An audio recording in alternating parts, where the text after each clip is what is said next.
Welcome to Orientation Program 11.0 Syllabus Decode Clinics MSc Chemistry. നമ്മൾ നമ്മുടെ onboarding മുതലേ കേട്ടു പോരുന്നതാണ് ഓറിയന്റേഷൻ പ്രോഗ്രാമിനെ കുറിച്ചും സിലബസ് ഡീകോഡിംഗ് സെഷനെ കുറിച്ചെല്ലാം. അങ്ങനെ ഫൈനലി നമ്മുടെ സിലബസ് ഡീകോഡിംഗ് സെഷൻ ഇവിടെ എത്തിയിട്ടുണ്ട്. സോ ഈ സെഷൻ വളരെ ബ്യൂട്ടിഫുൾ ആക്കാൻ വേണ്ടിയിട്ട് എന്റെ കൂടെ സുലൈക്ക മാമും അംജിത മാമും ജോയിൻ ആയിട്ടുണ്ട്. A warm welcome to all. അതുപോലെ തന്നെ ഈ ഒരു സമയത്ത് ബാക്കിയുള്ള എല്ലാ തിരക്കുകളും മാറ്റിവെച്ച് ഇതിലോട്ട് ജോയിൻ ആയിട്ടുള്ള എന്റെ എല്ലാ പ്രിയപ്പെട്ട ലേണേഴ്സിനെ എന്ത് ചെയ്യാണ് ഒന്നും കൂടെ വെൽക്കം ചെയ്യാണ്. Again, welcome to Orientation Program 11.0 Syllabus Decode Clinics MSc Chemistry. അപ്പൊ നമ്മുടെ കെമിസ്ട്രിയുടെ സിലബസ് ഡീകോഡിംഗ് സെഷൻ ആണ് ഇന്ന് നമ്മൾ ഇവിടെ ചെയ്യുന്നത്. ഓക്കെ, സോ നമ്മൾ ഇന്നിവിടെ നമ്മുടെ ഇഗ്നോ സിലബസിനെ ഡീകോഡ് ചെയ്തെടുക്കാൻ പോവുകയാണ്. MSc കെമിസ്ട്രിയുടെ ഇഗ്നോ ഡീകോഡ് ചെയ്യാന്ന് പറയുമ്പോൾ നമുക്ക് നമ്മുടെ കോഴ്സസിനെ കുറിച്ച്, ബ്ലോക്സിനെ കുറിച്ച്, യൂണിറ്റ്സിനെ കുറിച്ച്, ക്രെഡിറ്റിനെ കുറിച്ച് എല്ലാം നമുക്ക് എന്തുണ്ട് ഡീറ്റെയിൽ ആയിട്ട് തന്നെ ഡിസ്കസ് ചെയ്യാനുണ്ട്. ആക്ച്വലി നമ്മൾ ഇന്നിവിടെ ഡെലിവർ ചെയ്യാൻ പോകുന്നത് ഓവറോൾ ഒരു സ്ട്രക്ചറൽ ക്ലാരിറ്റി, അതായത് എക്സാക്ട് നമ്മുടെ ഒരു ഹൈറാർക്കിക്കൽ ഓർഡർ എങ്ങനെയാണ്, നമ്മുടെ സിലബസിന്റെ ആ ഒരു ഓർഡർ എങ്ങനെയാണ് വരുന്നത്, എന്താണ് ക്രെഡിറ്റ് സിസ്റ്റം, ഓവറോൾ ക്രെഡിറ്റ് എന്താണ്, ക്രെഡിറ്റിനനുസരിച്ച് എങ്ങനെ നമ്മൾ ഓരോ കുറിച്ച് ഡിസ്കസ് ചെയ്യാനുണ്ട്. അതുപോലെ തന്നെ റിസോഴ്സ് അലൈൻമെന്റ്, ഈ പ്രോപ്പർ ആയിട്ട് നമ്മൾ ഈ ഒരു 2 ഇയർ കോഴ്സ് പഠിക്കാൻ വേണ്ടിയിട്ട് നിങ്ങൾക്ക് എന്തൊക്കെ റിസോഴ്സസ് പ്രൊവൈഡ് ചെയ്യുന്നുണ്ട്, ലേൺ വൈസ് എന്തൊക്കെ പ്രൊവൈഡ് ചെയ്യുന്നുണ്ട്, അങ്ങനത്തെ കുറച്ച് കാര്യങ്ങളാണ് നമ്മൾ ഇന്നിവിടെ ഡിസ്കസ് ചെയ്യാൻ പോകുന്നത്. സോ ഫസ്റ്റ് നമ്മുടെ അജണ്ട എന്ന് പറയുന്നത് അണ്ടർസ്റ്റാൻഡിങ് ഇഗ്നോ സിലബസ് സ്ട്രക്ചർ, അതായത് ആ ഒരു ഡീകോഡിംഗ് ഹൈറാർക്കി, നമ്മുടെ പ്രോഗ്രാം എന്താണ്, ശേഷം നമ്മുടെ കോഴ്സിനെ കുറിച്ച് നമ്മൾ പറയും, ദെൻ നമ്മൾ ബ്ലോക്കിലോട്ട് എത്തും, യൂണിറ്റ്സിലോട്ട് എത്തും, ഫൈനലി നമ്മൾ ക്രെഡിറ്റ് സിസ്റ്റത്തെ കുറിച്ച് പറയും, then program wide syllabus overview, അതായത് ഒരു MSc കെമിസ്ട്രി എന്ന ആ ഒരു കോഴ്സിന്റെ ഒരു സ്നാപ്ഷോട്ട് പോലെ അതിനകത്തുള്ള എന്തൊക്കെ കോമ്പോണൻസ് ഉണ്ട്, എന്തൊക്കെയാണ് ക്രെഡിറ്റ് ഡിസ്ട്രിബ്യൂഷൻ, ഓരോ കോഴ്സിനും എങ്ങനെയൊക്കെയാണ് ക്രെഡിറ്റ് വരുന്നത്, ആ കാര്യം നമ്മൾ ഡിസ്കസ് ചെയ്യും. ദെൻ ഡീറ്റെയിൽഡ് കോഴ്സ് ഡീകോഡിംഗ് ആണ്. ഒന്നും കൂടെ ഡെപ്തിലോട്ട് ഇറങ്ങിയിട്ട് നമ്മൾ തിയറി കോഴ്സസിനെയും ലാബ് കോഴ്സസിനെയും എന്ത് ചെയ്യാണ് ഡിഫറൻഷിയേറ്റ് ചെയ്തിട്ട് ഓരോ കോഴ്സിലും നമുക്ക് എന്തൊക്കെ കാര്യങ്ങൾ പഠിക്കാനുണ്ട് ആ കാര്യങ്ങളെല്ലാം നമ്മൾ ഡിസ്കസ് ചെയ്യും. Then syllabus to learning support mapping, അതായത് എങ്ങനെയാണ് നമ്മുടെ ഈ സിലബസിനെ നമ്മൾ ഈസി ആയിട്ട് എങ്ങനെ പഠിച്ചെടുക്കണം, ആ ഒരു കറക്റ്റ് സിസ്റ്റമാറ്റിക് വേ എന്താണ്, ആ കാര്യങ്ങളെല്ലാം ഡിസ്കസ് ചെയ്യാനുണ്ട്. Then advanced learning resource overview, എന്തൊക്കെ സിസ്റ്റംസ് ആണ്, എന്തൊക്കെ റിസോഴ്സസ് നമുക്ക് അവൈലബിൾ ആണ്, ഈ ഒരു കോഴ്സ് കംപ്ലീറ്റ് പഠിച്ചെടുക്കാൻ വേണ്ടിയിട്ട് എന്തൊക്കെ റിസോഴ്സസ് നമുക്ക് അവൈലബിൾ ആയിട്ടുണ്ട്, ആ കാര്യങ്ങളും കൂടി, ഇത്രയും കാര്യങ്ങൾ നമ്മൾ എന്ത് ചെയ്യുന്നുണ്ടാകും ഇന്നത്തെ ഈ ഒരു സെഷനിൽ നമ്മൾ ഡിസ്കസ് ചെയ്ത് പോകുന്നുണ്ടാകും. So first, how IGNOU syllabi are organised, എങ്ങനെയാണ് നമ്മുടെ സിലബസ് ഓർഗനൈസ് ചെയ്തിട്ടുള്ളത്. സോ നമുക്ക് ഇനീഷ്യലി സ്റ്റാർട്ട് ചെയ്യുന്നത് നമ്മുടെ പ്രോഗ്രാം MSc കെമിസ്ട്രി എന്ന നമ്മുടെ പ്രോഗ്രാമിൽ നിന്നാണ് നമ്മുടെ കോഴ്സ് സ്റ്റാർട്ട് ചെയ്യുന്നത്. സോ ദെൻ നമുക്കറിയാം നമ്മുടെ കോഴ്സ് എന്താണ്, ഒരു ഇയർ വൈസ് കോഴ്സ് ആണ്. ഇനി നമ്മുടെ കോഴ്സിൽ എന്തൊക്കെയുണ്ട്, അതായത് കോഴ്സ് എന്നോട് ഉദ്ദേശിക്കുന്നത് നമുക്ക് ഏതൊക്കെ സബ്ജക്ട്സ് പഠിക്കാനുണ്ട്, ഏതൊക്കെ പേപ്പേഴ്സ് നമുക്ക് കവർ ചെയ്യാനുണ്ട്, ദെൻ ആ ഓരോ പേപ്പറിലും എത്രയൊക്കെ ബ്ലോക്സ് നമുക്ക് വരുന്നുണ്ട്, ഓരോ ബ്ലോക്കിലും എത്രയൊക്കെ യൂണിറ്റ്സ് വരുന്നുണ്ട്. ഇതാണ് നമ്മുടെ ഒരു ഹൈറാർക്കിക്കൽ ഓർഡർ എന്ന് പറയുന്നത്. Program, year, course, block, unit, ഇങ്ങനെയാണ് നമ്മുടെ പ്രോഗ്രാം ഡിസൈൻ ചെയ്തിട്ടുള്ളത്. ഓക്കെ, സോ MCH ഇപ്പം നിങ്ങൾ പ്രോഗ്രാം ഗൈഡിനകത്തും ഓൺബോർഡിങ്ങിന്റെ സമയത്തും അതുപോലെ വീക്ക്ലി കോളിന്റെ സമയത്തൊക്കെ നിങ്ങൾ ഇങ്ങനെ കേട്ടിട്ടുണ്ടാകും MCH 011, MCH 012. എന്താണ് ഈ MCH അല്ലെങ്കിൽ എന്താണ് ഈ 011 എന്നതുകൊണ്ട് ഐഡന്റിഫൈ ചെയ്യേണ്ടത്? MCH എന്നത് നമ്മുടെ കോഴ്സിന്റെ കോഡാണ്. MCHL എന്നാണെങ്കിൽ നമ്മുടെ പ്രാക്ടിക്കൽ കോഴ്സസിന്റെ കോഡാണ് അത് ഇൻഡിക്കേറ്റ് ചെയ്യുന്നത്. 011 എന്ന പെർട്ടിക്കുലർ ന്യൂമറിക്കൽ കോഡ്സ് ഓരോ കോഴ്സിനും അസൈൻ ചെയ്തിട്ടുണ്ടാകും. 011 ആണെങ്കിൽ അതൊരു കോഴ്സ് ആയിരിക്കും, 012 ആകുമ്പോൾ അത് വേറൊരു കോഴ്സ് ആയിരിക്കും, അങ്ങനെ. സോ MCH നമ്മുടെ കോഴ്സിന്റെ കോഡാണ്. MCH 011 എന്നാണെങ്കിൽ അത് പർട്ടിക്കുലർലി കോഴ്സിനെ ചൂസ് ചെയ്യുന്ന ഒരു കോഡായിരിക്കും. ഓക്കെ, സോ എന്താണ് ഇനി ഓരോ ബ്ലോക്കും ഓരോ യൂണിറ്റ്സും റെപ്രസെന്റ് ചെയ്യുന്നത്? നമ്മൾ പറഞ്ഞു നമ്മുടെ ഇഗ്നോ സിലബസിനെ ബ്ലോക്സ് ആയിട്ട് കാറ്റഗറൈസ് ചെയ്തിട്ടുണ്ട്. ഓരോ ബ്ലോക്കിലും ആയിരിക്കും എന്ത് വരുന്നുണ്ടാവുക, ഡിഫറെന്റ് യൂണിറ്റ്സ് വരുന്നുണ്ടാവുക. ഈ ബ്ലോക്കിനെ നമുക്ക് ഒരു ബുക്ക് ആയിട്ടോ അല്ലെങ്കിൽ ഒരു മൊഡ്യൂൾ ആയിട്ടോ കൺസിഡർ ചെയ്യാം. ഒരു ബ്ലോക്ക് എന്ന് പറയുന്നത് എന്താണ്, അല്ലെങ്കിൽ മീൻസ് നമുക്ക് ഒരു 2 to 4, അതായത് അത് ആ ഒരു കാര്യം ക്രെഡിറ്റിനനുസരിച്ച് മാറിക്കൊണ്ടിരിക്കും. മേ ബി 2 ബ്ലോക്സ് ആവാം ഒരു കോഴ്സിൽ നമുക്ക് പഠിക്കാനുണ്ടാവുന്നത്, അല്ലെങ്കിൽ 4 ബ്ലോക്സ് ആവാം ഒരു കോഴ്സിൽ പഠിക്കാനുണ്ടാവുന്നത്. അത് നമ്മുടെ കോഴ്സിന്റെ ക്രെഡിറ്റിനനുസരിച്ച് എന്ത് ചെയ്യും, ആ ഒരു നമ്പർ മാറിക്കൊണ്ടിരിക്കും. ഓവറോൾ നമുക്ക് 2 to 4 ബ്ലോക്സ് ആയിരിക്കും ഒരു കോഴ്സിൽ, ഒരു സബ്ജക്റ്റിൽ നമുക്ക് ഡീൽ ചെയ്യാനുണ്ടാവുന്നത്. ഒരു ബ്ലോക്കിൽ എന്ത് വരും, പെർട്ടിക്കുലർ യൂണിറ്റ്സ് വരും. ഈ യൂണിറ്റ് കൊണ്ട് ഇൻഡിക്കേറ്റ് ചെയ്യുന്നത് ചാപ്റ്റേഴ്സ് ആണ്. അതായത് ആ ചാപ്റ്ററിലായിരിക്കും നമുക്ക് പഠിക്കാനുള്ള എക്സാക്ട് കണ്ടന്റ്, ഓരോ ടോപ്പിക്കും ഓരോ ടോപ്പിക്കിന്റെ ഒബ്ജക്റ്റീവ്സും കിടപ്പുള്ളത് ഓരോ ചാപ്റ്റേഴ്സിലായിരിക്കും. ഈ ചാപ്റ്റേഴ്സ് വരുന്നത് ബ്ലോക്കിലായിരിക്കും. ഓക്കെ, സോ ഇനി എന്താണ് ക്രെഡിറ്റ് സിസ്റ്റം? അതായത് ഇപ്പൊ നമുക്ക് വരുന്ന മാക്സിമം ക്രെഡിറ്റ് എന്ന് പറയുന്നത് 4 ക്രെഡിറ്റ് ആണ്. ഈ ക്രെഡിറ്റ് എന്നതുകൊണ്ട് ഉദ്ദേശിക്കുന്നത് ആക്ച്വലി നമ്മൾ എത്രത്തോളം സ്റ്റഡി ഹവേഴ്സ് ഓരോ പെർട്ടിക്കുലർ പേപ്പറിന് സ്പെൻഡ് ചെയ്യണം.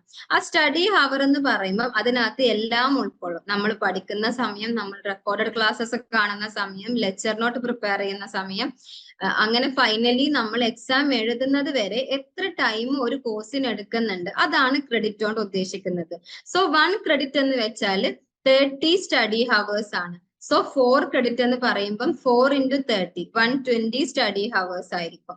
എന്നാൽ അതേസമയം നമ്മുടെ എലക്റ്റീവ് കോഴ്സസിന്റെയും പ്രാക്ടിക്കൽസിന്റെയും ക്രെഡിറ്റ് വരുന്നത് 2 ക്രെഡിറ്റ് ആണ്. അതായത് 2 ക്രെഡിറ്റ് എന്ന് പറയുമ്പോൾ എന്തായിരിക്കും, 2 into 30 60 സ്റ്റഡി ഹവേഴ്സ് ആയിരിക്കും ആ ഒരു പെർട്ടിക്കുലർ പേപ്പറിന്റെ എന്താ പറയാ സ്റ്റഡി ഹവർ വരുന്നുണ്ടാവുക. ഓക്കെ, ദെൻ ഇനി നമ്മൾ എന്താണ് ഒന്നും കൂടെ ഡീപ്പായിട്ട് ഇറങ്ങി പോവാണ്. അതായത് നമുക്കിനി ഓരോ കോഴ്സിനെയും ഇൻഓർഗാനിക് കെമിസ്ട്രി, ഓർഗാനിക് കെമിസ്ട്രി എന്ന് പറഞ്ഞ് ഓരോ കോഴ്സിലും ഏതൊക്കെ ബ്ലോക്ക് വരുന്നുണ്ട്, ഓരോ ബ്ലോക്കിലും ഏതൊക്കെ യൂണിറ്റ്സ് വരുന്നുണ്ട്, ഈ കാര്യം നമ്മൾ എന്താണ് സ്പെസിഫൈ ചെയ്തിട്ട് നമ്മൾ ഡീറ്റെയിൽ ആയിട്ട് തന്നെ എന്താ പറയാ ഡീകോഡ് ചെയ്തെടുക്കാൻ പോവാണ്. ഇതിനകത്ത് ഓരോന്നിനും ഓരോ കോഴ്സസിനും ഓരോ ക്രെഡിറ്റ് ആയിരിക്കും. തിയറി പേപ്പേഴ്സിൽ തന്നെ എലക്റ്റീവ്സ് ഒഴിച്ചാല് ബാക്കി നമ്മുടെ കോർ പേപ്പേഴ്സിനെല്ലാം 4 ക്രെഡിറ്റും എലക്റ്റീവ് പേപ്പേഴ്സിനെല്ലാം 2 ക്രെഡിറ്റും ആയിരിക്കും വരുന്നുണ്ടാവുക. പിന്നെ നമുക്ക് തിയറി ടൈപ്പും ഉണ്ട്, പ്രാക്ടിക്കൽ ടൈപ്പും ഉണ്ട്. തിയറി ടൈപ്പ് നമുക്ക് എല്ലാവർക്കും അറിയുന്ന പോലെ തന്നെ എന്താണ് കംപ്ലീറ്റ്ലി കോൺസെപ്ച്വൽ ബേസ്ഡ് ലേണിംഗ് ആയിരിക്കും. കംപ്ലീറ്റ് ആയിട്ട് ഇതിന്റെ തിയറി പാർട്ട് പഠിക്കുക. ആ ഒരു കാര്യത്തിന് എന്തൊക്കെ തിയറീസ് ഉണ്ട് അതാണ് നമ്മൾ അതിനകത്ത് ഡീൽ ചെയ്യുന്നുണ്ടാവുക. ലാബ് ടൈപ്പ് എന്ന് പറയുമ്പോൾ എക്സ്പെരിമെന്റ്സ് ആയിരിക്കും. പ്രാക്ടിക്കലി നമ്മൾ ഓരോ എക്സ്പെരിമെന്റ് ചെയ്തിട്ട് അതിന്റെ റിസൾട്ടിന് വാല്യൂ ചെയ്യുന്നതായിരിക്കും എന്ത്, അതായത് ഒരു അപ്ലിക്കേഷൻ പാർട്ടാണ് എന്ത് പ്രാക്ടിക്കൽസ് അല്ലെങ്കിൽ ലാബ് ടൈപ്പ് എന്ന് പറയുന്നത്. ഓക്കെ, സോ ഇത് നമ്മുടെ ഓവറോൾ നമ്മുടെ പ്രോഗ്രാം സ്നാപ്ഷോട്ട്. MSc കെമിസ്ട്രി എന്നത് നമുക്ക് 15 കോഴ്സസ് ആണ് വരുന്നത്. 15 കോഴ്സസിൽ 40 ക്രെഡിറ്റ് ആണ്. ടോട്ടൽ MSc കെമിസ്ട്രിയുടെ ക്രെഡിറ്റ് വരുന്നത് 40 ക്രെഡിറ്റ് ആണ്. Theory plus practicals. ഈ 15 കോഴ്സ് പ്ലസ് ഒരു എലക്റ്റീവും കൂടെ വരുന്നുണ്ടാകും. ഫസ്റ്റ് ഇയറിലെ കാര്യമാണ് പറയുന്നത്. ഫസ്റ്റ് ഇയറിലാണ് നമുക്ക് ഇത്രയും പഠിക്കാനുള്ളത്. ദെൻ ഇതിന്റെ കൂടെ 6 പ്രാക്ടിക്കൽസ് നമുക്ക് എന്തുണ്ട് ഓവറോൾ നമ്മുടെ ഫസ്റ്റ് ഇയറിൽ നമുക്ക് കവർ ചെയ്യാനുണ്ട്. 15 കോഴ്സസിന് ടോട്ടൽ 40 ക്രെഡിറ്റ്സ് ആണ് വരുന്നത്. ഇതിനകത്ത് 6 ലാബ്സും എന്താണ് 6 പ്രാക്ടിക്കൽസും കൂടെ ഇൻക്ലൂഡഡ് ആയിരിക്കും. ഓക്കെ, സോ നമുക്ക് നമ്മുടെ കോർ തിയറി പേപ്പേഴ്സ് ആയിട്ട് വരുന്നത് MCH 011, MCH 012, MCH 013, MCH 016, MCH 017, MCH 018 and MCH 019. ഈ ഇത്രയും പേപ്പേഴ്സ് ഫസ്റ്റ് ഇയറിൽ നമ്മൾ കമ്പൽസറി ആയിട്ടും കംപ്ലീറ്റ് കവർ ചെയ്യേണ്ട പോർഷൻസ് ആണ്. എന്നാൽ നമുക്ക് ഫസ്റ്റ് സെമസ്റ്ററിൽ എലക്റ്റീവ് വരുന്നുണ്ട്. മാത്തമാറ്റിക്സ് ഫോർ കെമിസ്റ്റ് അല്ലെങ്കിൽ ബയോളജി ഫോർ കെമിസ്റ്റ് MCH 014 അല്ലെങ്കിൽ MCH 015. നമ്മൾ +2 അല്ലെങ്കിൽ ഡിഗ്രിക്ക് എന്താണ് മാത്സ് ബാക്ക്ഗ്രൗണ്ട് ആണെന്നുണ്ടെങ്കിൽ നമ്മൾ എന്ത് ചൂസ് ചെയ്യണം, ബയോളജി ചൂസ് ചെയ്യണം. ബയോളജി ബാക്ക്ഗ്രൗണ്ട് ആണെങ്കിൽ നമ്മൾ എന്ത് ചെയ്യണം, മാത്സ് ചൂസ് ചെയ്യണം. പിന്നെ ഇത് കൂടാതെ ഫസ്റ്റ് ഇയറിൽ നമ്മൾ പറഞ്ഞു 6 പ്രാക്ടിക്കൽസ് നമുക്ക് വരുന്നുണ്ട്. സോ അതാണ് MCHL 011, MCHL 012, MCHL 013, MCHL 014, MCHL 015, MCHL 016.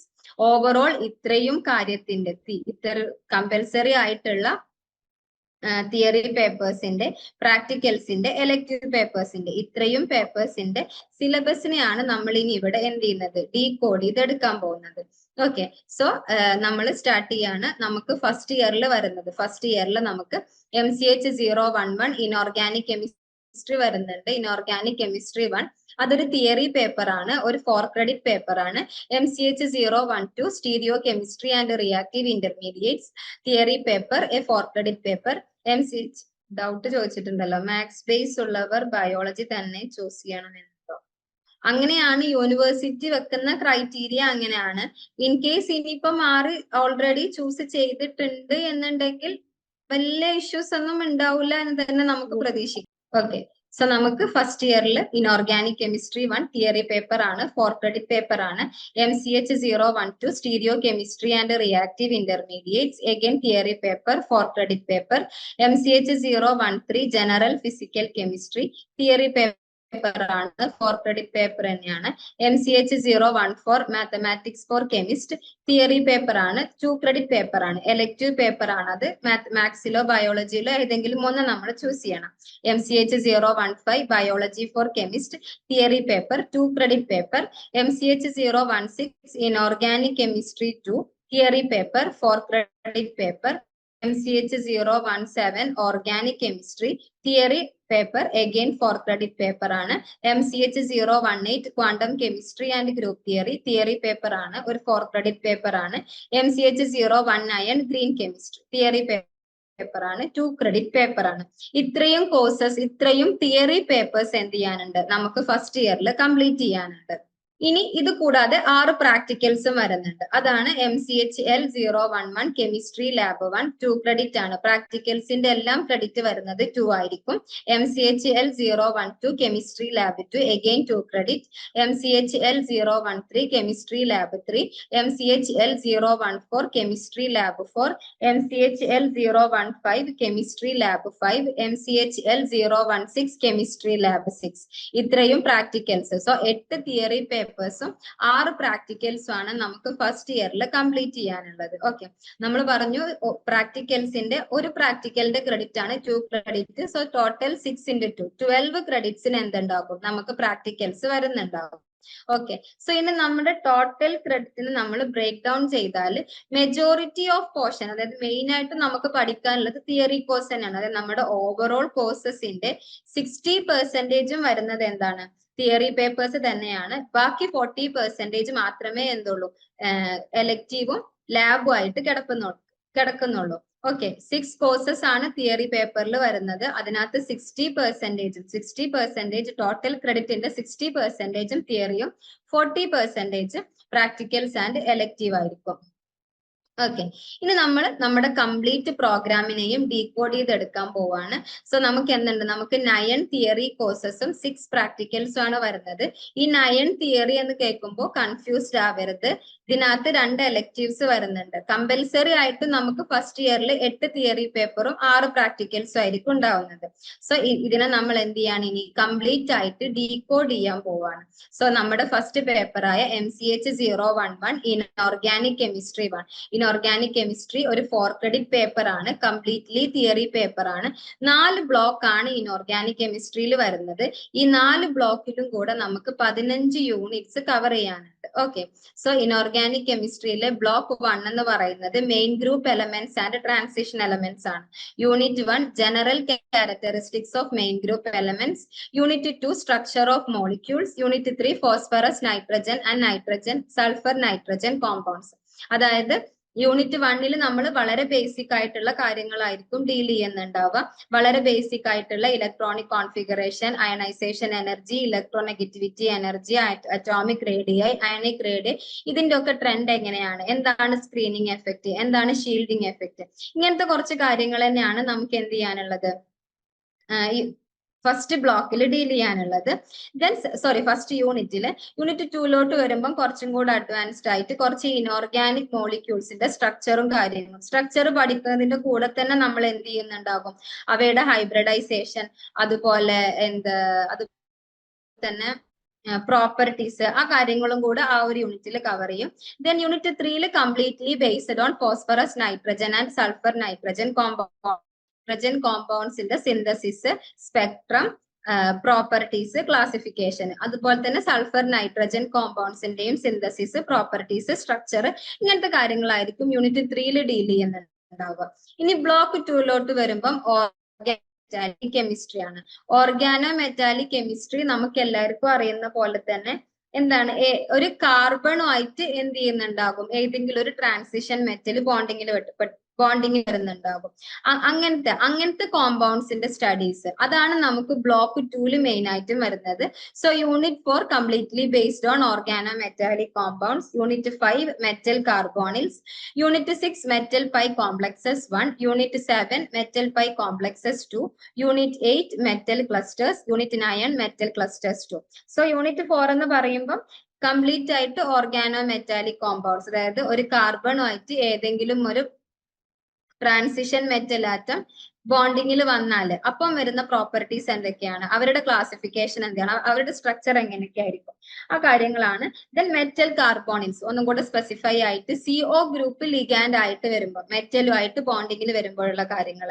Then metal pi complexes, metal pi കോംപ്ലക്സസിന്റെ ആ ഒരു യൂണിറ്റ് 6ന്റെ കണ്ടിന്യൂഷൻ തന്നെ ആയിരിക്കും യൂണിറ്റ് 7 വരുന്നുണ്ടാവുക.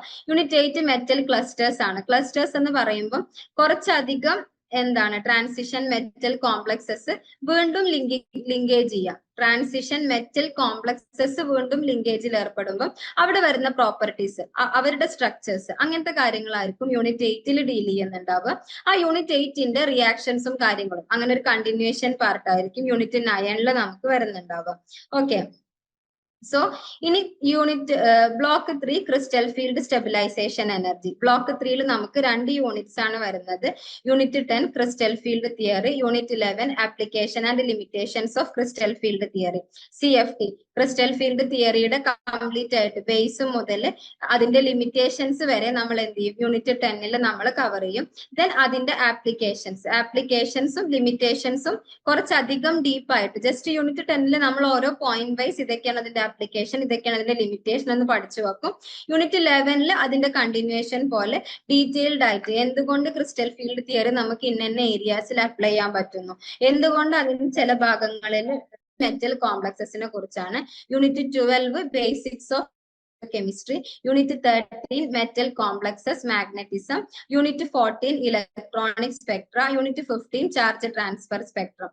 അതായത് കംപ്ലീറ്റ് ആയിട്ടും മെറ്റൽ കോംപ്ലക്സുകളുടെ പ്രോപ്പർട്ടീസ് ആയിരിക്കും. സോ യൂണിറ്റ് 12 മെയിൻ ആയിട്ടും റിലേറ്റഡ് ടു മാഗ്നെറ്റോ കെമിസ്ട്രി, അതായത് ferro magnetism, anti ferro magnetism, paramagnetism, diamagnetism, ഇതിന്റെ ഒക്കെ ഈ പറഞ്ഞ കാര്യങ്ങൾക്കൊക്കെ 2 പാർട്ട് ഉണ്ട്.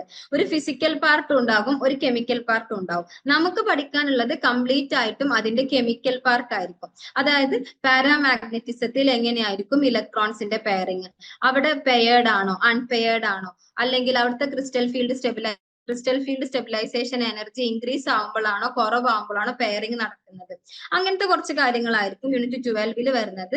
ദെൻ യൂണിറ്റ് 13 ഡി മെറ്റൽ കോംപ്ലക്സുകൾ, പെർട്ടിക്കുലർലി നമ്മൾ കുറച്ച് കോംപ്ലക്സുകൾ എടുത്തിട്ട് അവരുടെ മാഗ്നറ്റിസം നമ്മൾ ചെക്ക് ചെയ്യാൻ പോവാണ്. ഒരു കോംപ്ലക്സ് കണ്ടു കഴിയുമ്പോൾ നമുക്ക് മനസ്സിലാക്കാം, ഈ ഒരു യൂണിറ്റ് 13 പഠിച്ചു കഴിയുന്നതോടുകൂടി ഒരു കോംപ്ലക്സ് കണ്ടു കഴിഞ്ഞാൽ നമുക്ക് ക്ലിയർ ആവും ആ ഒരു പെർട്ടിക്കുലർ കോംപ്ലക്സ് എന്താണ്, പാരാമാഗ്നറ്റിക് ആണോ ഡയാമാഗ്നറ്റിക് ആണോ, ആ കാര്യങ്ങളൊക്കെ.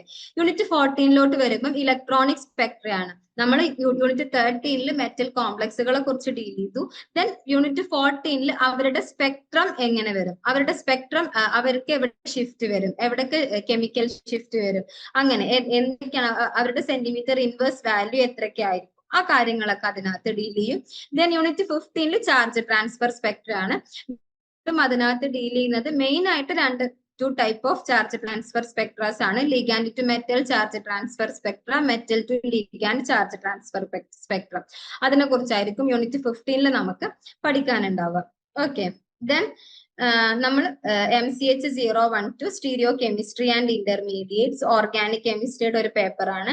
4 ക്രെഡിറ്റ് വരുന്നത്. കംപ്ലീറ്റ്ലി തിയറി പേപ്പർ ആണ്. 4 ബ്ലോക്സ് ആണ് നമുക്ക് കവർ ചെയ്യാനുള്ളത്. ടോട്ടൽ 16 യൂണിറ്റ്സ് ആണ് ഇതിനകത്ത് വരുന്നുണ്ടാവുക. So block 1 stereochemistry 1, 4 stereochemistry without chiral centre. അതായത് ഒരു മോളിക്യൂളിന്റെ സിമെട്രി, ഒരുപാട് സിമെട്രി എലമെന്റ്സ് ഒക്കെ ഉണ്ടല്ലോ, ആ സിമെട്രി എലമെന്റ്സിനെ കുറിച്ച് പഠിക്കുക, എങ്ങനെയാണ് സിമെട്രി ചെക്ക് ചെയ്യുന്നത്, അതുപോലെ അതിന്റെ ബേസിസിൽ ഒരു മോളിക്യൂൾ കൈറാലാണോ ആ കാര്യങ്ങളാണ് നമ്മൾ യൂണിറ്റ് 1 ഡീൽ ചെയ്യുക.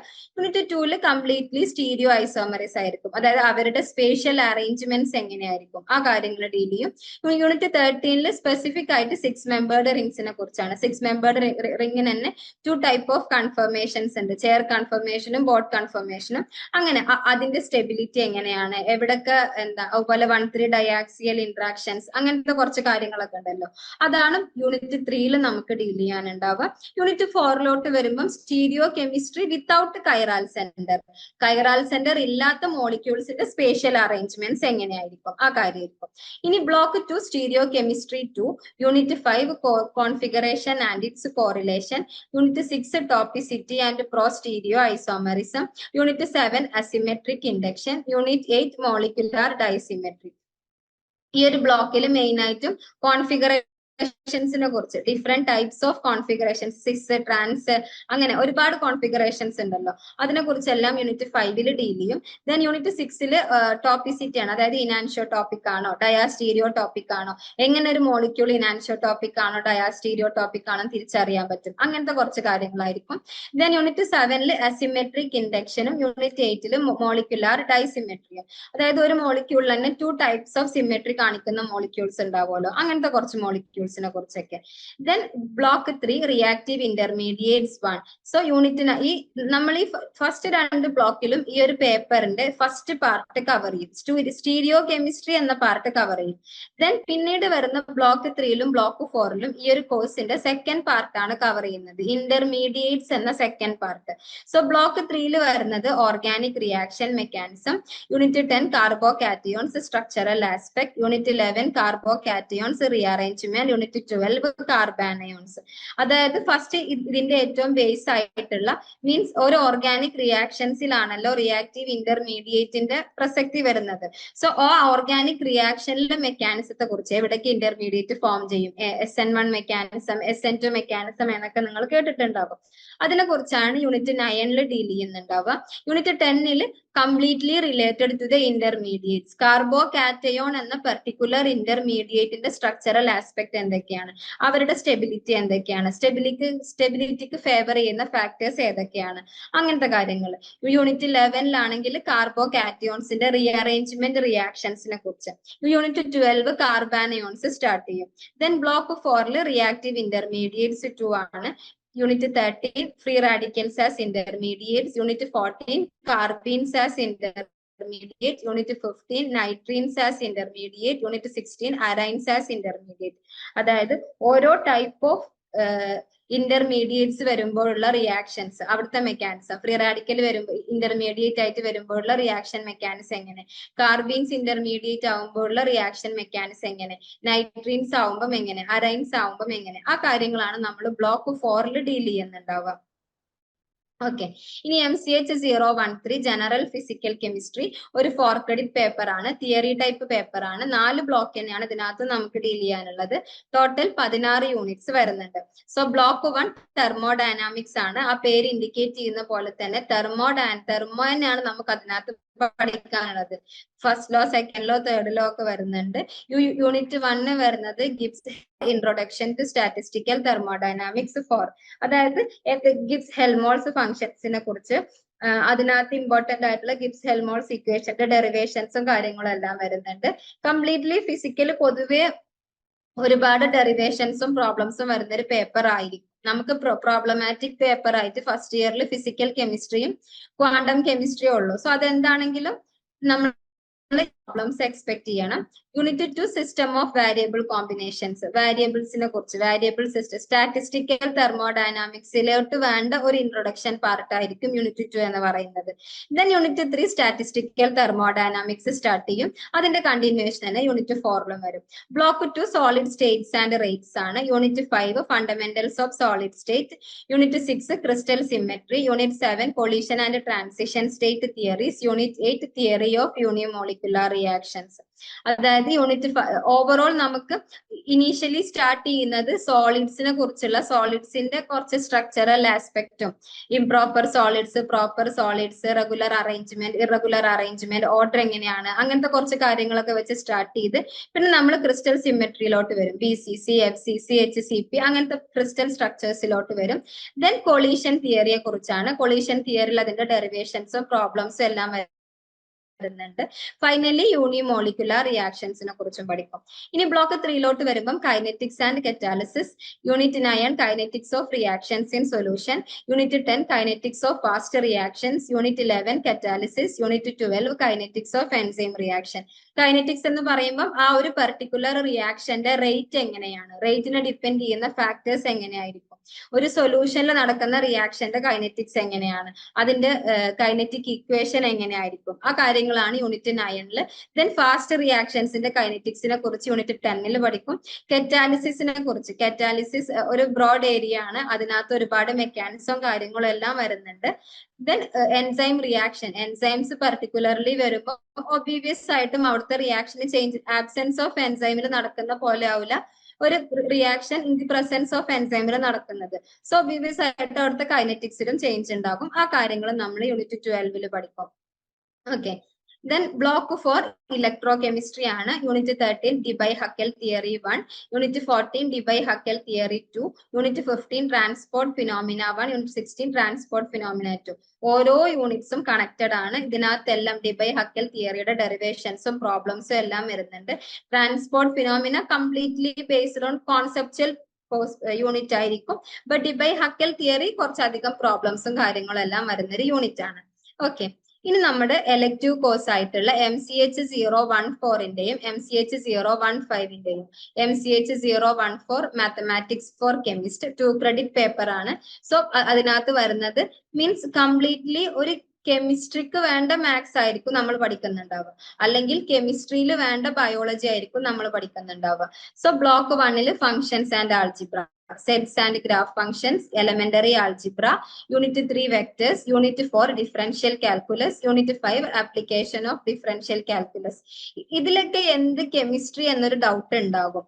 ബട്ട് നമുക്ക് ക്വാണ്ടം കെമിസ്ട്രിയിലെല്ലാം ഒരുപാട് ആപ്ലിക്കേഷൻസ് ഉള്ളൊരു ഏരിയ ആണ് ഈ മാത്തമാറ്റിക്സ് ഫോർ കെമിസ്റ്റ് എന്ന് പറയുന്നത്.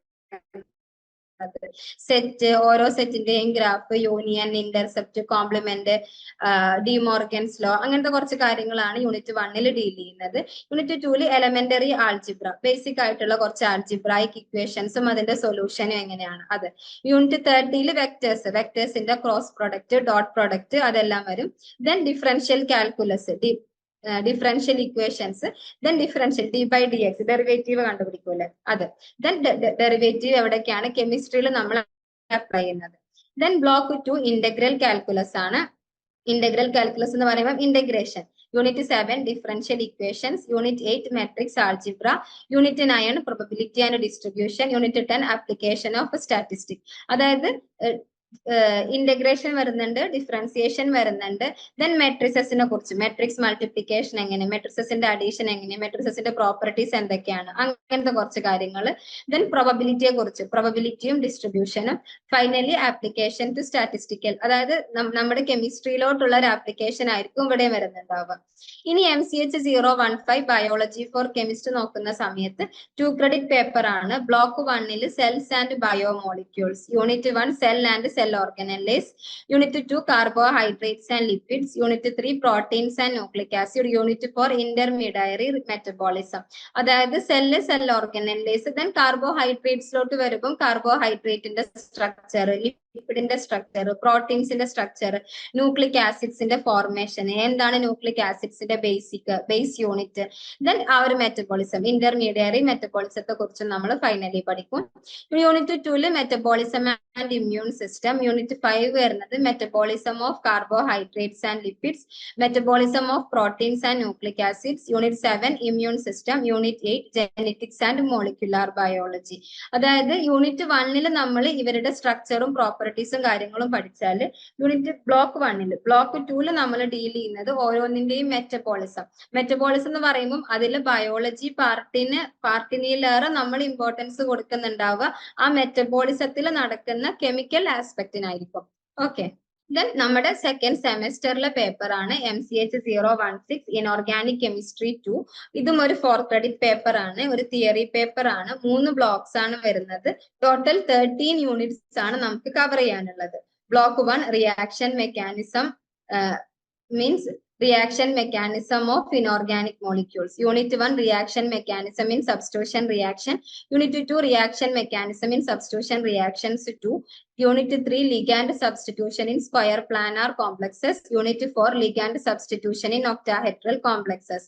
ഫസ്റ്റ് നമ്മൾ സബ്സ്റ്റിറ്റ്യൂഷൻ റിയാക്ഷൻസ് എന്ന് പറയുമ്പോൾ ഒരു ട്രാൻസിഷൻ മെറ്റൽ കോംപ്ലക്സ് അല്ലെങ്കിൽ ഇനോർഗാനിക് കെമിസ്ട്രിയിൽ തന്നെ വളരെ ഇമ്പോർട്ടന്റ് ആയിട്ട് ഇനോർഗാനിക് കെമിസ്ട്രിയുടെ ഒരു 90% വരുന്നത് ഈ ഒരു സബ്സ്റ്റിറ്റ്യൂഷൻ റിയാക്ഷൻസിനെ കുറിച്ച്. മീൻസ് 90% ട്രാൻസിഷൻ മെറ്റൽ കോംപ്ലക്സ് തന്നെയാണ് വരുന്നത്. അതിലൊരു ഇമ്പോർട്ടന്റ് റിയാക്ഷൻ ആണ് സബ്സ്റ്റിറ്റ്യൂഷൻ റിയാക്ഷൻസ്. സോ ആ സബ്സ്റ്റിറ്റ്യൂഷൻ റിയാക്ഷൻസിന്റെ മെക്കാനിസം, എത്ര ടൈപ്പ് മെക്കാനിസം ഉണ്ട്, അസോസിയേറ്റീവ് ഡിസോസിയേറ്റീവ് എന്നൊക്കെ പറഞ്ഞ് കുറച്ച് വരുന്നുണ്ട്. അതിന്റെ ഒരു കണ്ടിന്യൂഷൻ ആയിരിക്കും. കുറച്ചും കൂടെ അഡ്വാൻസ്ഡ് ലെവലിലോട്ടുള്ള മെക്കാനിസത്തെ കുറിച്ച് നമ്മൾ യൂണിറ്റ് 2 പഠിക്കും. ദെൻ പെർട്ടിക്കുലർലി സ്ക്വയർ പ്ലാനാർ കോംപ്ലക്സുകളുടെ മെക്കാനിസം ഏതൊക്കെയാണ് അതാണ് യൂണിറ്റ് 3 ഡീൽ ചെയ്യുക. ഒക്ടാഹെഡ്രൽ കോംപ്ലക്സുകളിലുള്ള മെക്കാനിസം നമ്മൾ യൂണിറ്റ് 4 ഡീൽ ചെയ്യും. Then block 2 molecular rearrangement reactions. Unit 5 molecular rearrangement 1. Unit 6 molecular rearrangement 2. Unit 7 method of synthesis. അതായത് മോളിക്കുലാർ റീഅറേഞ്ച്മെന്റ് എന്ന് പറയുമ്പോൾ ആ മോളിക്യൂളിനകത്ത് തന്നെ കുറച്ച് ആറ്റംസ് അങ്ങോട്ടോ ഇങ്ങോട്ടോ എന്ത് ചെയ്തു, അങ്ങോട്ടോ ഇങ്ങോട്ടോ മാറി നിൽക്കുക എന്നല്ല, അവിടെ കുറച്ച് റിയാക്ഷൻസ് നടക്കുമ്പോൾ ആ ഒരു ആറ്റം വേറൊരു പൊസിഷനിലോട്ട് മാറും. അല്ലെങ്കിൽ രണ്ട് മോളിക്യൂൾസ് തമ്മിൽ അവരുടെ ലിഗാൻഡ്സ് എക്സ്ചേഞ്ച് ചെയ്യും.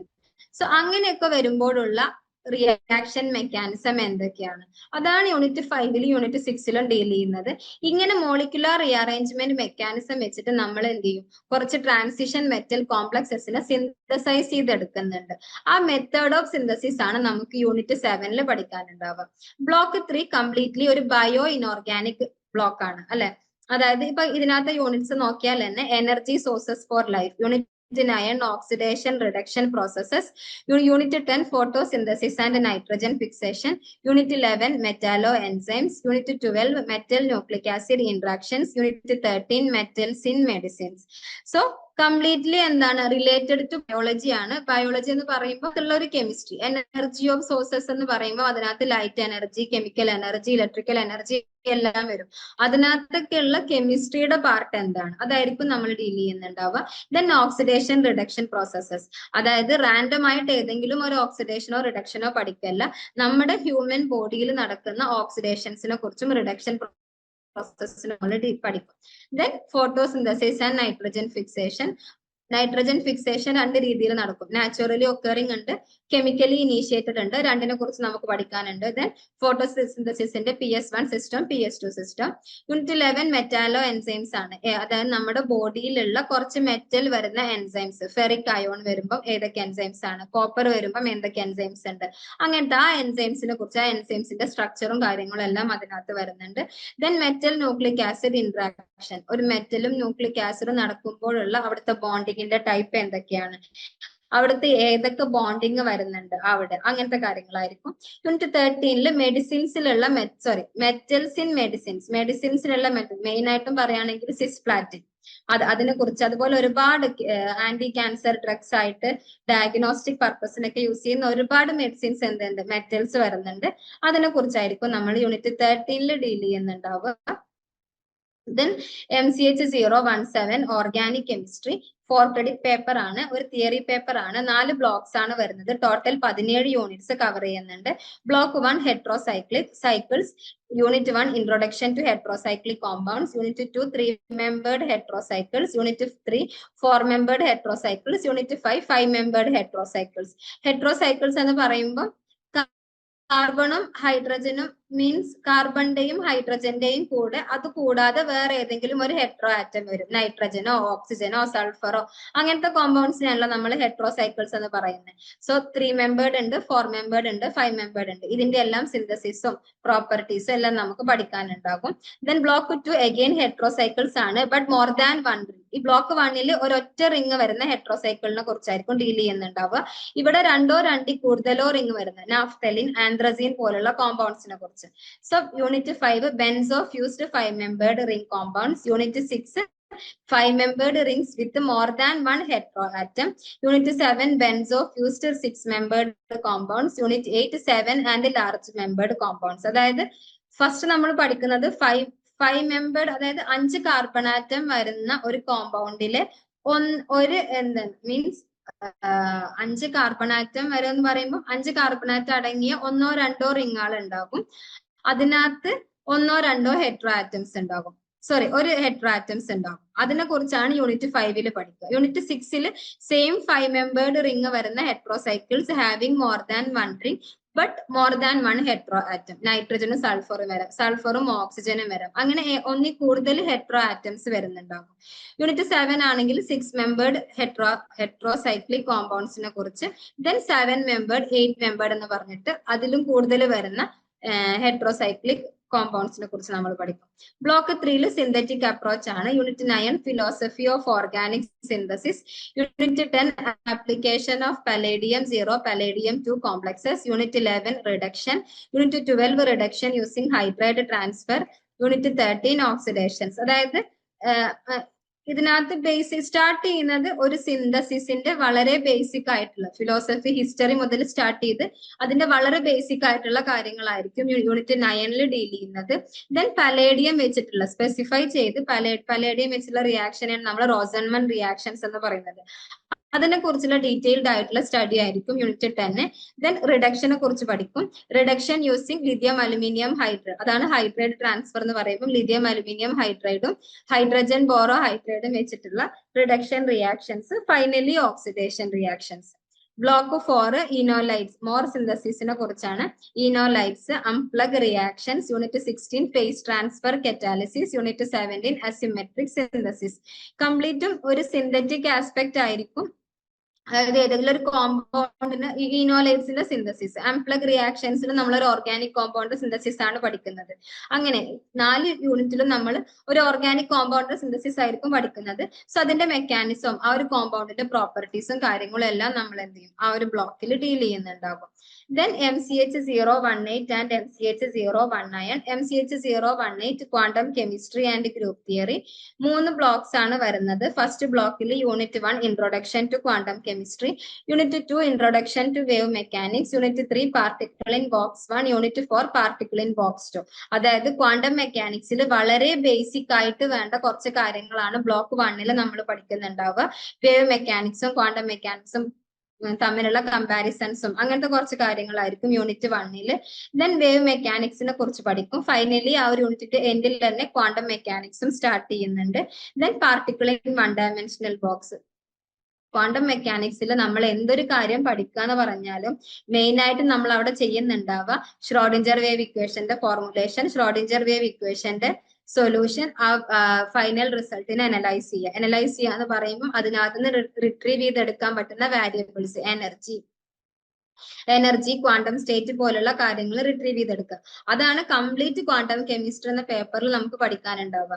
So particle in box 1 Schrodinger wave equation derive ചെയ്യും, അത് സോൾവ് ചെയ്യും, അത് അനലൈസ് ചെയ്യും. അതുപോലെ particle in box 2 Schrodinger wave equation derive ചെയ്യും, അത് സോൾവ് ചെയ്യും, അത് അനലൈസ് ചെയ്യും. അങ്ങനെ block 2 harmonic oscillator, rigid rotor. Unit 5. Unit 6 hydrogen atom 1. Unit 7 hydrogen atom 2. Unit 8 angular momentum.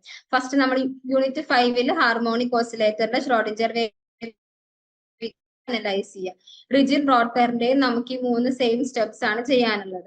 അതേപോലെ തന്നെ ഹൈഡ്രജൻ ആറ്റത്തിന്റെ കേസ്, ഹൈഡ്രജൻ ആറ്റം 2ലും നമ്മൾ ഹൈഡ്രജൻ ആറ്റത്തെ കുറിച്ചും atom similar to hydrogen atom Li2+, He+, അങ്ങനത്തെ ആറ്റംസ് ഒക്കെ ഉണ്ടല്ലോ, അതിനെ കുറിച്ചൊക്കെ ഈ ഒരു യൂണിറ്റ് 7 ഡീൽ ചെയ്യും. ദെൻ ഫൈനലി ആംഗുലാർ മൊമെന്റത്തിന്റെ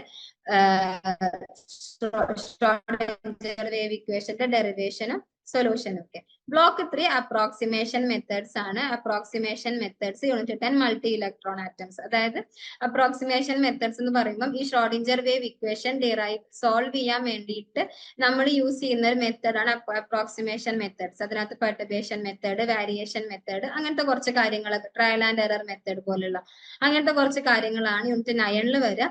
ഈ സെയിം മെത്തേഡ്സിനെ, ഈ അപ്രോക്സിമേഷൻ മെത്തേഡിനെയും പെർട്ടർബേഷൻ മെത്തേഡിനെയൊക്കെ ഒരു മൾട്ടി ഇലക്ട്രോൺ ആറ്റത്തിലോട്ട്, ഒന്നിൽ കൂടുതൽ ഇലക്ട്രോൺസ് വരുന്ന ഹീലിയം, ലിഥിയം, ബെറിലിയം പോലുള്ള ആറ്റത്തിലോട്ട് എങ്ങനെയാണ് അപ്ലൈ ചെയ്യേണ്ടത്, അതാണ് യൂണിറ്റ് 10 നമ്മൾ പഠിക്കുന്നുണ്ടാവുക. ഇനി MCH01 അയൺ ഗ്രീൻ കെമിസ്ട്രി ആണ്.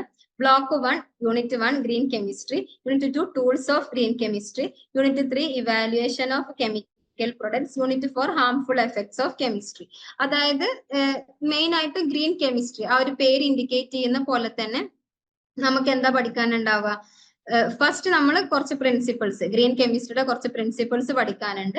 ദെൻ ഗ്രീൻ കെമിസ്ട്രിയുടെ കുറച്ച് ടൂൾസ് പഠിക്കും. എങ്ങനെ ഓരോ കെമിക്കൽ പ്രൊഡക്ട്സ് നമുക്ക് ഗ്രീൻ കെമിസ്ട്രിയിലൂടെ സിന്തസൈസ് ചെയ്തെടുക്കാൻ പറ്റും, ആ കാര്യം നമ്മൾ യൂണിറ്റ് 3 പഠിക്കും. ഫൈനലി കെമിസ്ട്രി റിലേറ്റഡ് ആയിട്ടുള്ള ഹാംഫുൾ എഫക്റ്റും ടോക്സിസിറ്റിയും നമ്മൾ പഠിക്കും. ബ്ലോക്ക് 2 ആപ്ലിക്കേഷൻ ആണ്, അതായത് green synthesis, planning A green synthesis. Unit 6 towards safer environment, unit 7 using safer reagents, unit 8 greener technologies. ഇതെല്ലാം ഗ്രീൻ കെമിസ്ട്രിയുടെ ആപ്ലിക്കേഷൻ ആയിട്ട് വരുന്നതാണ്. അതായത് എൻവിറോൺമെന്റിന് ഹാംഫുൾ ഇല്ലാതെ വളരെ എക്കണോമിക്കൽ ആയിട്ട് ടോക്സിസിറ്റി കുറവായിട്ട് ഏതൊക്കെ റിയേജൻസ് നമ്മൾ യൂസ് ചെയ്യണം, ഏതൊക്കെ മെത്തേഡ്സ് നമ്മൾ യൂസ് ചെയ്യണം. പെർട്ടിക്കുലർലി ഇപ്പൊ നമ്മുടെ മെർക്കുറി ഒക്കെ പറയുകയാണെങ്കിൽ അതിനെല്ലാം എന്താ, അതിനൊരു വേ ഓഫ് ഡിസ്പോസിങ് ഉണ്ട്. മെർക്കുറി പൊട്ടിക്കഴിഞ്ഞാൽ ഒരിക്കലും നമ്മളൊരു വേസ്റ്റ് ബിന്നിലോട്ട് ഇടാനോ അല്ലെങ്കിൽ ഡയറക്റ്റ് അത് ബേസിനിലോട്ട് ഒഴിച്ച് കളയാനോ ഒന്നും പറ്റൂല. അതിനൊരു വേ ഓഫ് ഡിസ്പോസിങ് ഉണ്ട്. അത് അങ്ങനെ ഡിസ്പോസ് ചെയ്തില്ല എന്നുണ്ടെങ്കിൽ it cos A greater harmful effect. So അതുപോലെ എങ്ങനെ നമ്മൾ ഈ ഒരു ഗ്രീൻ കെമിസ്ട്രി നമ്മുടെ ഡെയിലി ലൈഫിലോട്ട് നമുക്ക് എന്താ പറയാ യൂസ്ഫുൾ ആവുന്ന രീതിയിൽ അപ്ലൈ ചെയ്യാൻ പറ്റും, ആ കാര്യമാണ് നമ്മൾ ബ്ലോക്ക് 2 ഡീൽ ചെയ്യുന്നുണ്ടാവുക. ഓക്കെ, ദെൻ ഇത് നമ്മുടെ പ്രാക്ടിക്കൽസിന്റെ സിലബസ് ആണ്. MCHL 011, MC012, 013. 011 നമുക്ക് വരുന്നത് qualitative inorganic analysis with rare elements, unit 2 complexometric titrations, unit experiment 3 estimation of copper and nickel in mixture of gravimetry. Titrations കോംപ്ലക്സോമെട്രിയും ഗ്രാവിമെട്രി ആണ് ഇൻഓർഗാനിക്കിൽ വരുന്നത്. പിന്നെ ഒരു സോൾട്ട് അനാലിസിസ് പോലത്തെ ഒരു എക്സ്പെരിമെന്റും വരുന്നുണ്ട്. ഇനി ലാബ് 2, കെമിസ്ട്രി ലാബ് 2 ആണെങ്കിൽ part A identification of components in 2 component mixture and preparation of their derivatives. Organic കോമ്പൗണ്ട്സിന്റെ പ്രിപ്പറേഷനും അതുപോലെ ഏതെങ്കിലും ഒരു മിക്സ്ചർ, ഏതെങ്കിലും 2 കോമ്പൗണ്ട്സ് ഓർഗാനിക് കോമ്പൗണ്ട് മിക്സ് ചെയ്തിട്ട് തരും. ആ രണ്ടിനെയും നമ്മൾ എന്ത് ചെയ്യേണ്ടി വരും, ഐഡന്റിഫൈ ചെയ്തിട്ട് റിപ്പോർട്ട് ചെയ്യേണ്ടി വരും. Part B preparation of some organic, complete ആയിട്ടും ഏതെങ്കിലും ഒരു ഓർഗാനിക് കോമ്പൗണ്ട് നമ്മളെടുത്ത് പ്രിപ്പയർ ചെയ്യാൻ പറയും.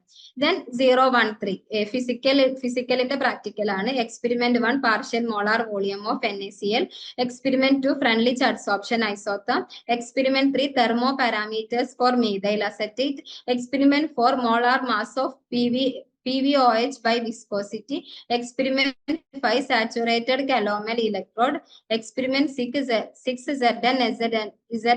ZnSO4 electrode potential, experiment 7 mean ionic activity of HCl, experiment 8 Na2CO3 concentration by conductometry, experiment 9 strength of moderately strong acid, experiment 10 stepwise neutralization of oxalic acid, citric acid, experiment 11 molar conductivity and Debye-Huckel equation. അതായത് ഇത്രയും experiment കണ്ടിട്ട് tensed ആവണ്ട. ഇത്രയും experiments നമുക്ക് ചെയ്യാനുള്ള experiment അല്ല, മറിച്ച് നമുക്ക് ആ ഒരു പെർട്ടിക്കുലർ ടൈമിൽ അവിടെ അവൈലബിൾ ആയിട്ടുള്ള റിയേജൻസും ഇൻഫ്രാസ്ട്രക്ചറും വെച്ചിട്ട് ഓരോ പേപ്പറിനും 1, 2, 3 എക്സ്പെരിമെന്റ്സേ നമുക്ക് മാക്സിമം ചെയ്യാനുണ്ടാവുള്ളൂ. അത് ഏത് നിങ്ങൾ ചെയ്യണം എന്ന കാര്യം തീരുമാനിക്കുന്നത് സ്റ്റഡി സെന്റർ ആയിരിക്കും. ഓക്കെ, ദെൻ നമ്മുടെ സെക്കൻഡ് ഇയറിലെ practicals MCHL 014, 015, 016. MCHL 014 inorganic preparations ആണ്. Apparatus and techniques, inorganic preparation 14 compounds including tetramine carbonate of cobalt 3 nitrate, Prussian blue, Turnbull's blue, etc. Then sample spectra. അതായത് ഇതിനകത്ത് ഏതെങ്കിലും 1, 2 എക്സ്പെരിമെന്റ് നമുക്ക് ചെയ്യാനുണ്ടാവുള്ളൂ. ഇനി organic MCHL 015 techniques in organic lab, അതിനകത്ത് വരുന്നത് organic preparations of tribromo benzene, nitro aniline, benzanilide. ഇതെല്ലാം നമുക്ക് വളരെ ഈസി ആയിട്ട് തന്നെ കിട്ടുന്ന കോമ്പൗണ്ട്സ് തന്നെയാണ്. ഒരുപാട് ടെൻസ്ഡ് ആവണ്ട, നമുക്ക് പെട്ടെന്ന് തന്നെ ഉണ്ടാക്കിയെടുക്കാൻ പറ്റുന്ന കോമ്പൗണ്ട്സ് ആണ് ഇതെല്ലാം. Then estimation of amino groups, sugars, phenol, formaldehyde, amino acids, saponification. Experiment 3 saponification value of oil and fat. Experiment 14 iodine value of oil and fat. Then physical കെമിസ്ട്രിയിൽ നമുക്ക് വരുന്നത് UV spectra, molecular orbital theory based experiment ആണ്. Solvent effect of UV, stoichiometry and molar absorptivity, experiment four chromium and manganese in steel, spectrophotometry ആണ്. Experiment 5 pKa of methyl red. Experiment 6 kinetics of phenolphthalein with NaOH. Experiment 7 cadmium nano particles.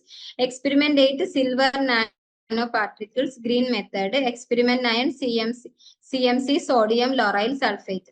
അതായത് കുറച്ച് ഇങ്ങനെ experiments ഒക്കെ കാണുമ്പോൾ may be ഇതെല്ലാം എന്നെ കൊണ്ട് പറ്റുമോ എന്നൊക്കെ തോന്നും. ബട്ട് ഇതെല്ലാം വളരെ സിമ്പിൾ ആയിട്ടുള്ള എക്സ്പെരിമെന്റ് ആണ്. മാത്രമല്ല ഇതെല്ലാം നമുക്ക് ചെയ്യാനുള്ളതല്ല. ഇതിനകത്തുനിന്ന് 1-2 എക്സ്പെരിമെന്റ്സേ നമുക്ക് ചെയ്യാനുണ്ടാവുള്ളൂ.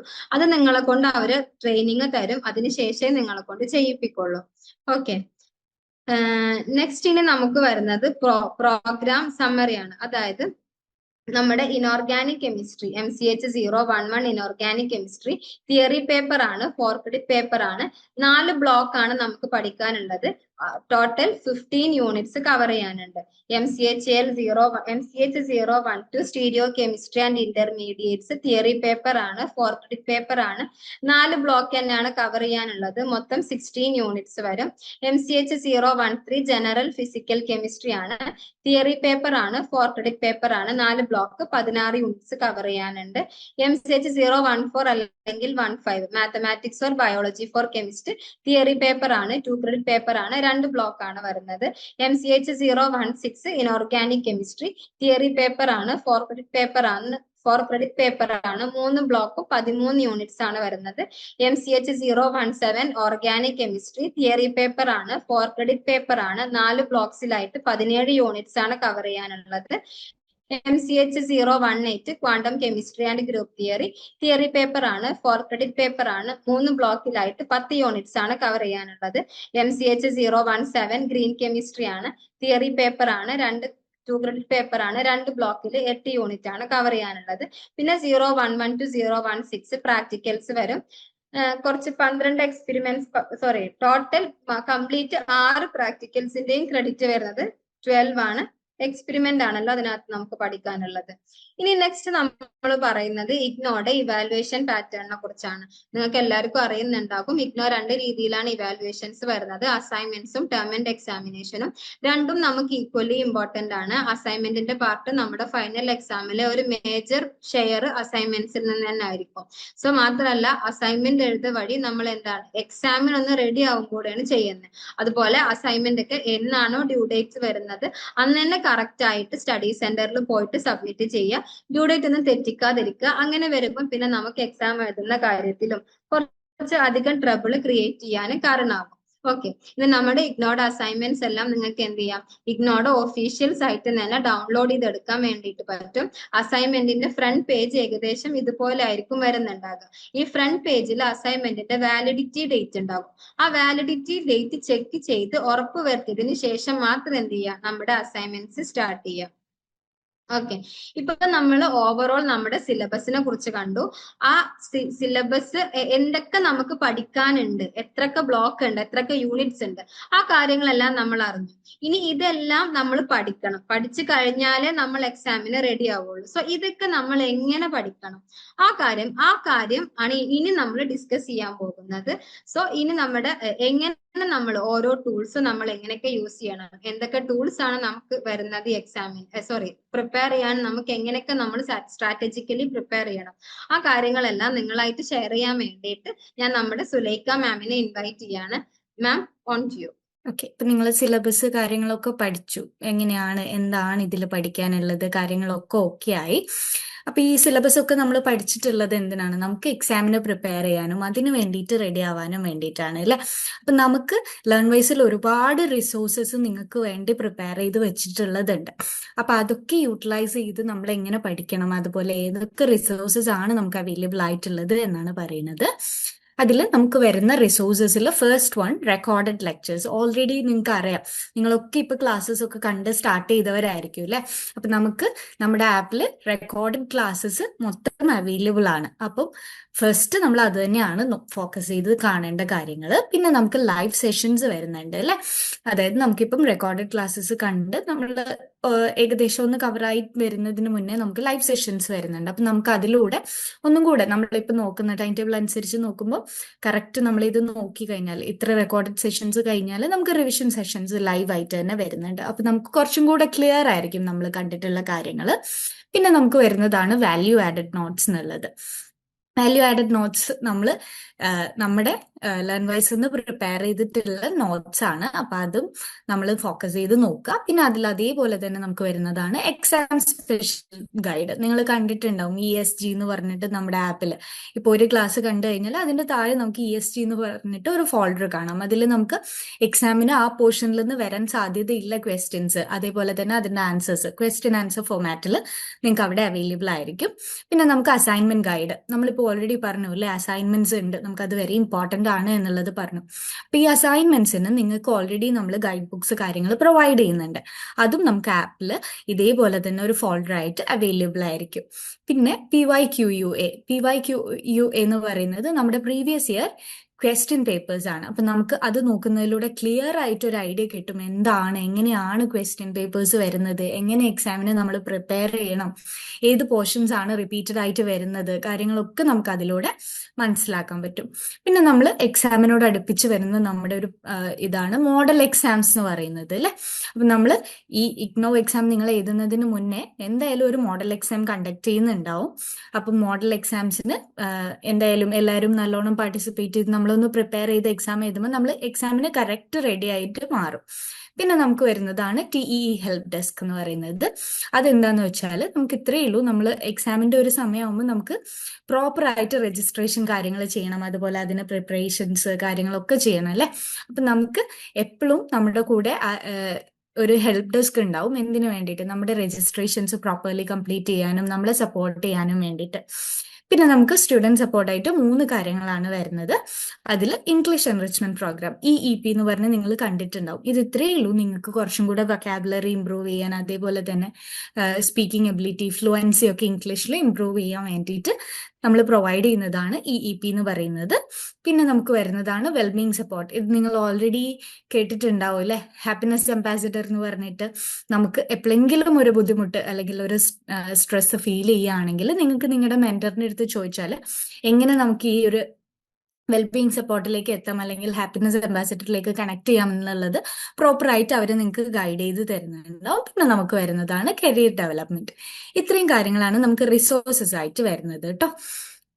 പിന്നെ നമുക്ക് ഇത്രയും നമ്മളിപ്പോൾ പറഞ്ഞ ഇതിന്റെ കീ ടേക്ക് അവേസ്, നമ്മളിങ്ങനെ ഒരു ഡീകോഡിംഗ് സെഷൻ വെച്ചതിൽ മെയിനായിട്ടും നമ്മൾ MSc കെമിസ്ട്രീന്റെ ഓരോ കോഴ്സും ഓരോ ബ്ലോക്ക് ആയിട്ട് ഡിവൈഡ് ചെയ്തു. അതേപോലെ തന്നെ അതിന്റെ യൂണിറ്റ്സ് പറഞ്ഞു, എക്സ്പെരിമെന്റ്സ് കാര്യങ്ങളെല്ലാം നമ്മൾ ഇതിലൂടെ ഷെയർ ചെയ്തിട്ടുണ്ട്. പിന്നെ ഓരോ സബ്ജക്റ്റിന്റെ ക്രെഡിറ്റും നിങ്ങൾക്ക് പ്രോപ്പറായിട്ട് മനസ്സിലായിട്ടുണ്ടാവും. പിന്നെ നിങ്ങൾക്കുള്ള പ്രാക്ടിക്കൽസ് കാര്യങ്ങളൊക്കെ പറഞ്ഞു തന്നിട്ടുണ്ട്. അതേപോലെ തന്നെ നമുക്ക് എങ്ങനെ പ്രോപ്പറായിട്ട് ഇത്രയും റിസോഴ്സസ് യൂസ് ചെയ്ത് പഠിക്കാം എന്നുള്ളതും കിട്ടിയിട്ടുണ്ടാവും. ഓക്കെ, ഇനി ഞാൻ ലാസ്റ്റായിട്ട് നമുക്ക് എല്ലാ സെഷനിലും പറയുന്നത് പോലെ തന്നെ ഒരു ക്വിക്ക് റിമൈൻഡർ ആണ്. നിങ്ങൾ എല്ലാവരും ന്യൂ ഹൊറൈസൺ ഫോം ഫില്ല് ചെയ്തിട്ടുണ്ട് എന്ന് ഉറപ്പുവരുത്തുക. എനിക്ക് കിട്ടിയിട്ടില്ല എന്നുണ്ടെങ്കിൽ നിങ്ങളുടെ മെൻറ്ററുമായിട്ട് ഒന്ന് കണക്ട് ചെയ്താൽ മതിയാവും. ഓക്കെ, അപ്പൊ ഇത്രയാണ് പറയാനുള്ളത്. Thank you all for joining. ഏറ്റവും മികച്ച ഇഗ്നോ സപ്പോർട്ട് പ്ലാറ്റ്ഫോമായ ലേൺവൈസിന്റെ സഹായത്തോടെ രാജ്യത്തെ ഏറ്റവും മികച്ച ഡിസ്റ്റൻസ് എഡ്യൂക്കേഷൻ യൂണിവേഴ്സിറ്റിയായ ഇഗ്നോയിൽ നിന്നും ഡിഗ്രി അല്ലെങ്കിൽ PG നേടാം. കൂടുതൽ വിവരങ്ങൾക്കായി എത്രയും പെട്ടെന്ന് സ്ക്രീനിൽ കാണുന്ന നമ്പറിൽ വാട്സ്ആപ്പ് വഴിയോ കോൾ വഴിയോ ബന്ധപ്പെടുക.